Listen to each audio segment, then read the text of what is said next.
So here's the plan. I don't want to be in here long, and I don't have to be if I do things properly. I've got very, very little to lose right now. So I'm gonna, for some reason I come in this room, I always think that there is a NPC waiting for me in here. I don't know why. There never is. I kind of wish there was. It's actually kind of funny because I think to yet again reveal when I'm recording this, the Dark Souls remaster just recently came out, maybe within the last week, and I was looking up some stuff on it. From all I could tell, it was more of a. I think the problem was a lot of people had high expectations because, of course, it's Dark Souls, and of course they would. I kind of had some hopes too, but it really was just kind of supposed to be a like a re-release of the game for modern stuff, and it does have some fixes in it from what I've heard, which is great. But I think some people were kind of hoping for a remake and not a re-release. So a lot of people just had very high hopes, and when you have hopes that high, it's the higher they get, the less likely they are to be met. And that's something most people learn over time. And it is hard to balance that expectation to what people actually want. Now, I don't want to turn human because I want to do a couple of suicide runs. Now, something I realized after I finished off, it's been a little while since the last time I recorded, and I've been watching some of ENB, Epic Name Bros, from the dark, and kind of goes through and does all the lore and stuff and checks out everything. And he reminded me when he was going through there that we picked up the large ember. I picked it up in the depths and didn't even remember.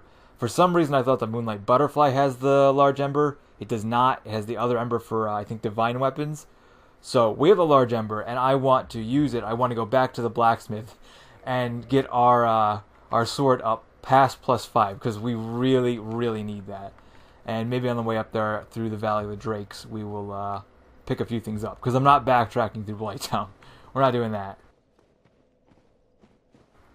But while we're down here, I do want to fight Mildred, but I don't want to turn human just yet, because I plan on making a suicide run here. I don't have anything really good, but I want to get the Chlorthangy ring. It's going to be far, far too useful to not get it. So I'm going to take what I've got. That might help. We'll see. And hopefully, I probably could have popped a green blossom. Do I have them hot equipped? I don't. Boy, that poison resist is really good. Alright. It's okay. That's why we brought those. And one other thing that I bought it actually a little while ago, but I bought for some people, this is going to be something that a lot of people get, and to them it's like, well, yeah, of course. I thought there was something over here. Isn't there the Tethered set over here? Because I kind of want that. I never actually, not that I've played this in a while, but when I do, I never come over here anymore. Poison Mist. Oh, there we go. Oh, yeah, cool. All right. I actually really like that set. It's not a particularly great set, but I do like it, like aesthetically, and has some decent benefits. Plus Poison Mist, that's going to be really useful. I completely forgot about Poison Mist. Yeah, we gotta invest in some pyromancies for sure. Yeah. I'm trying to think actually if there's anywhere you can farm purple moss clumps. I don't think there is. Not that it matters. I don't really need them after I leave here. This is kind of the main area where any player going in really wants them. But one thing I had that I got it a little while ago. I've had it for a while now, and it feels like such a second nature thing to have, and I can't believe I never bought it before. But I still have a 360. I know, so outdated. And it's my most up-to-date gaming console, but also how I view 90% of all of my content I have Netflix, or I actually want to talk about Twitch a little bit later, but I'm starting to get into Twitch and YouTube. Of course, I watch so much of my stuff on YouTube. And, gosh. Can I kill these things? I'm kind of avoiding them just because I don't really need to fight them. Okay, he's got backup. Nope. No. We'll stick to Estus. But I had just been using, like someone who doesn't know what they're doing. Was always using a controller to do everything, even though I'm not playing games, all the video watching, using any apps. I've always been using a controller, and it's been a little while ago now, but I bought a media remote, which I'd kind of known about their media remotes way back when they were for the initial release of the 360. I didn't need to get that, but I did, because I'm on autopilot. Don't mind me, I'm telling a story.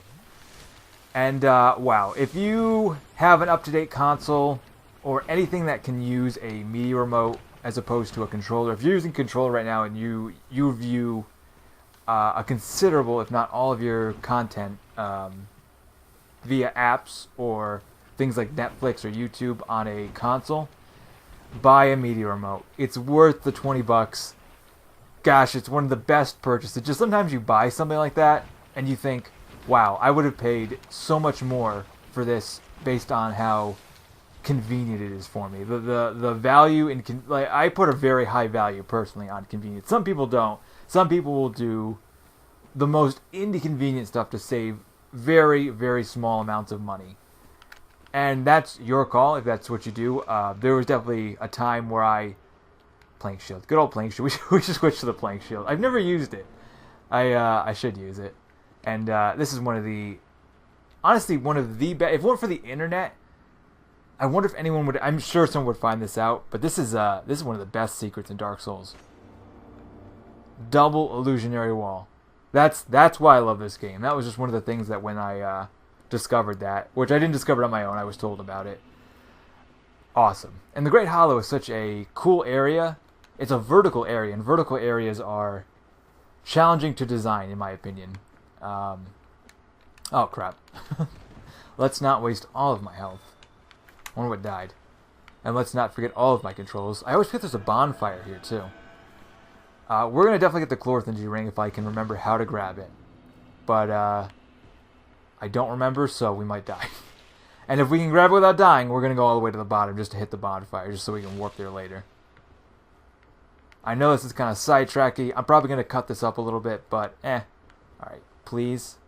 Please. Damn. And I didn't sit at the bonfire. Why didn't I sit at the bonfire?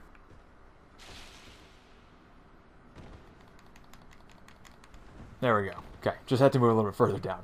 I don't know why I couldn't remember that, but excellent. And it's funny how that's such a prevalent ring, and it's really fairly hidden. It's a pretty useful ring that we're going to slap on right now. The Ring of Evil Eye is more useful than I think it gets credit for, especially if you're playing, offline. But Chlorthangy ring, there's no build that the Chlorthangy ring can't assist. So, what was that? That was me trying to jump, by the way. I don't know what that was. All right, I really don't want to get cursed, and I don't think there's anything down here. I wonder if this armor has good curse resist. I don't know that it does. And I'm no good at grabbing any of the things here, so don't expect that. Moreover, I wouldn't mind grabbing a few upgrade materials, but moreover, I just want to get through here without getting cursed and without dying. But I've got very little to lose, so I think I already went the wrong way. I feel like I went the wrong way.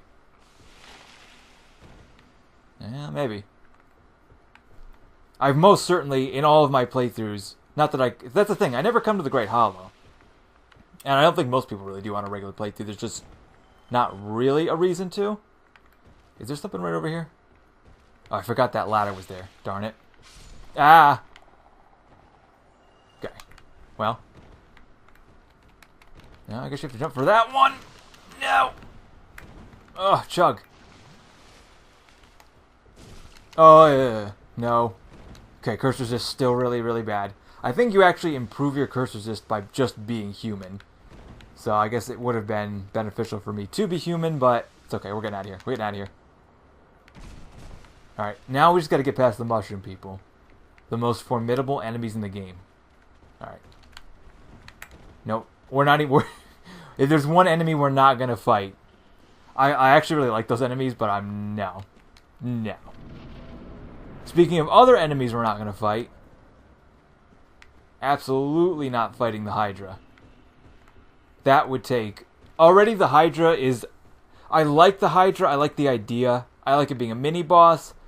But it's such a pain to fight unless you have a ranged attack. It's cool. And honestly, I remember the first time I came down here and I saw it, I was like, oh god. There's... Not often do I play a game where I encounter an enemy and I look at it and I'm like, I don't want to... That thing's scary. I don't want to mess with that thing.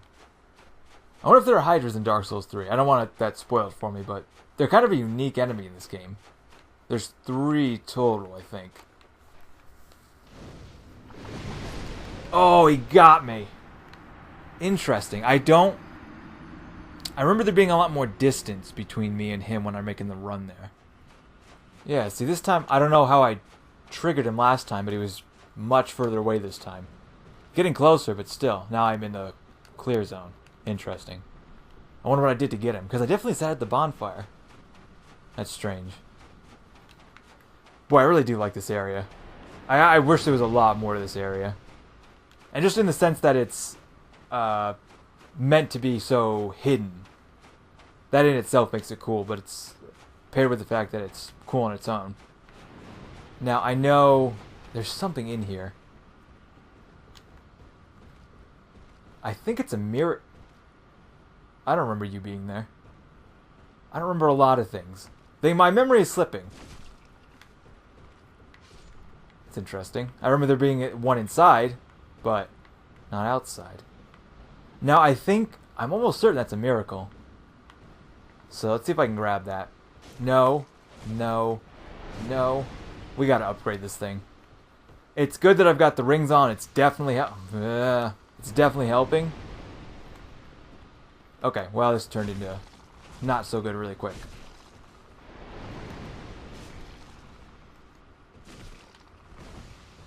Ah! Okay, I forgot he was down here. So much forgetting.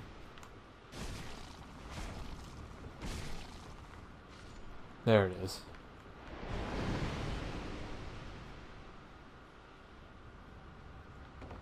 Cool. I knew it was somewhere around there. Just wasn't sure exactly where. And was it worth it? Because I think it's magical great bit. Yeah. Yeah. I thought it was like a great heal, but no, that might be worth it. I don't know if I can use it. Can't tell. Can they get to me? Do they know how to get to me? Well, let me just check that real quick. Miracles. Yeah, I gotta get the poison mist on there too. That'll be really useful. Power Within, probably gonna be a go-to when fighting bosses, but you know, can't help it. 24, yeah, we can do that. I'll probably get to at least 24. Yeah, this pathway is really cool. This is just the whole presentation. Everything is really cool. When you really go too deep on it, there's not much here, but the pathway leading to this is very. There's not another area quite like in the game, or in a lot of other games. I like it's kind of like a swampy sort of feel to it, but not quite a swamp.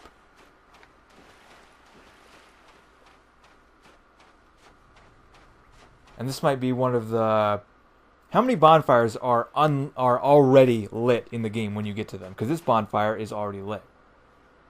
It's kind of cool. Not many bonfires. Not even Firelink Shrine, right? Most of them you have to light. It's interesting. Kind of curious that this one is already pre-lit. Oh, interesting. As I almost die here. Yeah. You know, it's also interesting, now that I see this, that not only is this maybe one of the only bonfires that's pre-lit when you get here, but if I'm not mistaken, I think it's already kindled once. Because when I rest here, I should only have 5. But it gives me 10, so it's already been kindled once. Interesting. I wonder why that is. Okay, so I climbed my way out of there, and I didn't record any of it just because it was a little bit of an ordeal. But on my way out, I saw a couple of cool things I want to mention. One, on the way back, I actually managed to get the Hydra, not really stuck on one side, but it was on one side while I was way back on the other. And you can actually get a good look at the Hydra's back. Boy, the Hydra is got to be the biggest enemy in the game. I don't think. Maybe the Centipede Demon is longer, but the Hydra is pretty long. So deceptively long because half of it's underwater. But it's substantially long. And on the way up, I like that you can. You're coming down the Great Hollow the whole time, going down a vertical area, which I already mentioned before are tricky to do, and they do it okay here. But the whole time you're like kind of falling. You're not really following a coherent path, even though I believe you can. It just seems it's difficult to see when you're going down, and a lot more obvious when you're going up. When you're headed back up, there's always a way to get out of here, which I actually prefer in this one. I can't think. It's only in Nido's room that you have to warp out of. There's nowhere else in the game you can't get out of, you can't backtrack from. Which I appreciate, especially in an area like this. So you can go to it early, you don't have to worry about getting stuck. Like I almost got stuck there. But overall, I like that area. We're not going back for any reason, but it's a really cool area, and I dig it. It's one of those areas that, again, something like the internet didn't exist, I guess there'd be guides out there, but it'd be so few people. I would have completed this game without her. I would have never found that. I'm certain, despite how much I like this game, despite how many times I've played it, there's no way I would have come across that, and I probably wouldn't have known anyone to come across that. I actually don't know. Well, I know. I was going to say I don't know that many people who play games. I know plenty of people who play games. Most of my friends I met through games as either a common interest or playing them. But, I guess it's just because I'm so out of the loop on games. I keep up with games, but I'm not, up to date with current games. The most up-to-date game I have is either, as far as AAA release, like major releases, either Bioshock Infinite or Dark Souls 2. That's my most updated main games. I've bought a couple of games on Steam here or there that I like. Honeycam might have been one of my only more recent purchases, but I already got that, so I need to get that.